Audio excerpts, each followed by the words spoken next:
धन्यवाद। श्री चंद्रशेखर जी। धन्यवाद सभापति जी। यूनियन बजट पे आपने मुझे मेरी बात रखने का मौका दिया। मैं सर्वप्रथम बहुजन समाज में जन्मे सभी संतों, गुरुओं और महान पुरुषों को नमन करता हूं। उनमें भी राष्ट्रपिता ज्योतिबा फूले, छत्रपति साहू जी महाराज, बाबा साहब अम्बेडकर, मान्यवर साहब श्री काशीराम, मान्यवर दीना भाना वाल्मीकि और मान्यवर महामना रामसु वर्मा जी को नमन करता हूं और अपने संसदीय क्षेत्र नगीना की जनता का आभार प्रकट करता हूं जिन्होंने मुझे चुनकर यहां भेजा है। सभापति जी, बजट केवल एक आर्थिक दस्तावेज नहीं होता बल्कि ये सरकार की सोच, संवेदनशीलता और सामाजिक प्रतिबद्धता का प्रतिबिंब होता है। बजट यह तय करता है कि देश का विकास समावेशी होगा या चुनिंदा और सत्ता में बैठे लोग सबको साथ लेकर चलना चाहते हैं, कुछ लोगों को पीछे छोड़ देना चाहते हैं।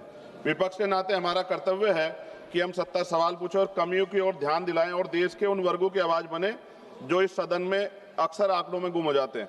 लेकिन माननीय अध्यक्ष महोदय, असली सवाल यही से शुरू होता है, क्या ये बजट देश के गरीब, पिछड़े, दलित, आदिवासी, ओबीसी, अल्पसंख्यक और वंचित वर्गों की वास्तविक जरूरतों को समझता है नहीं समझता है।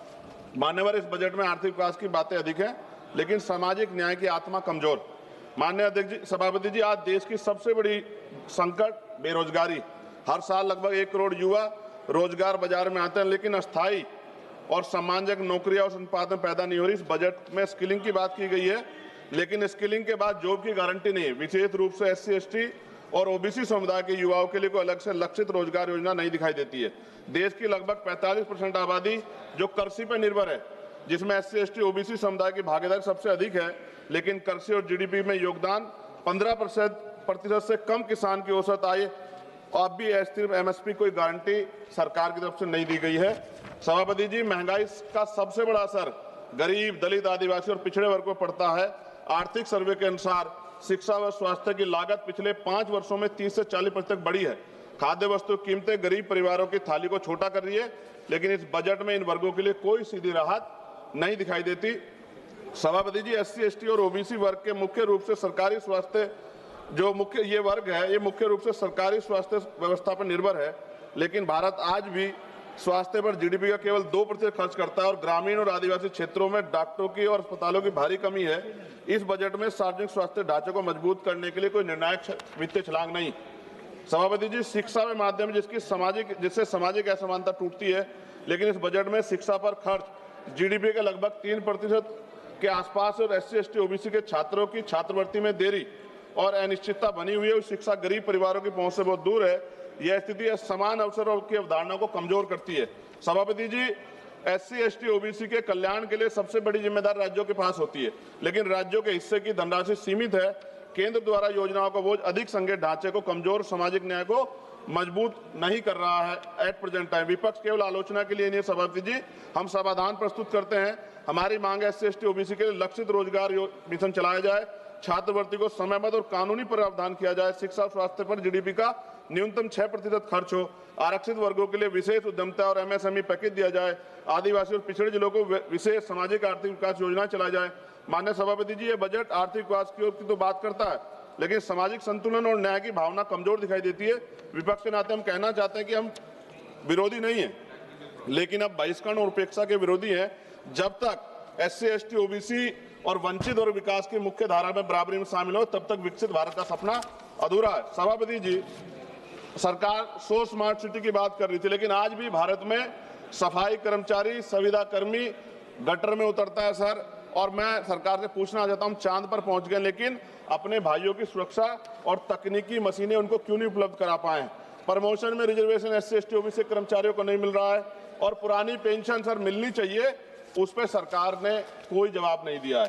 सभापति जी, बिजली के दाम उत्तर प्रदेश में देश की अपेक्षा, खत्म करूंगा सर, राष्ट्रपति भाषण पे भी आप देख रहे हैं मौका नहीं मिला, 12 दिन बाद मौका मिला तो जल्दी खत्म करो ना, कुछ मांगे तो अन्य राज्यों की तुलना में सर हमारे यहाँ यूपी में ज्यादा है, जिसमें किसान, बुनकर, छोटे उद्योग और आम उपभोक्ता प्रभावित होते हैं। और गैस सिलेंडर सर जब चुनाव आता है तो सब जगह 500 का और चुनाव के बाद सर 1000 रुपए का, ये मजाक उड़ता है सर गरीबों का।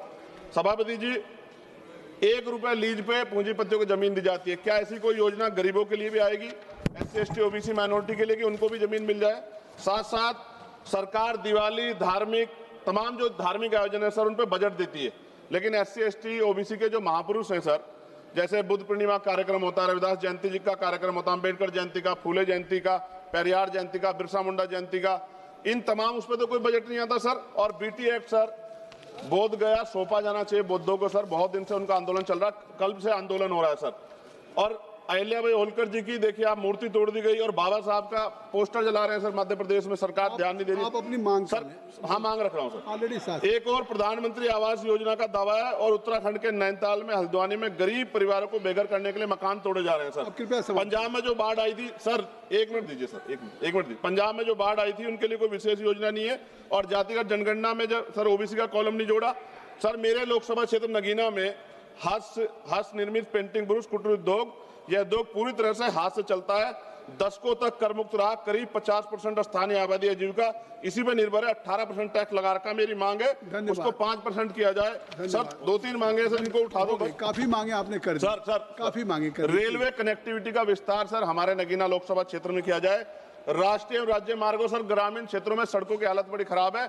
जिला अस्पताल सर, वहां IIT IIM और एयरपोर्ट बने, इसकी मांग हमने पिछली बार भी उठाई थी सर। अंत में लघु उद्योग सर, MSME का कोई प्रोजेक्ट जो ऐसा लगता है जैसे हम विपक्ष के लोग हैं तो हमारे लिए कोई योजना हमारे क्षेत्रों के लिए नहीं होगी सर। सबका साथ, और सबका कौशल विकास सर, युवाओं के लिए आधुनिक स्किल डेवलपमेंट सेंटर स्थापित किया जाए मेरे क्षेत्र में। लोकतंत्र की ताकत सवाल पूछने में है और संसद की गरिमा कमजोरी की आवाज उठाने में। मैं सर अंत में कहना चाहता हूं, SC ST OBC पे अन्याय कब रुकेगा? श्री कल्याण बनर्जी सर, हो गई the union budget of 2026-27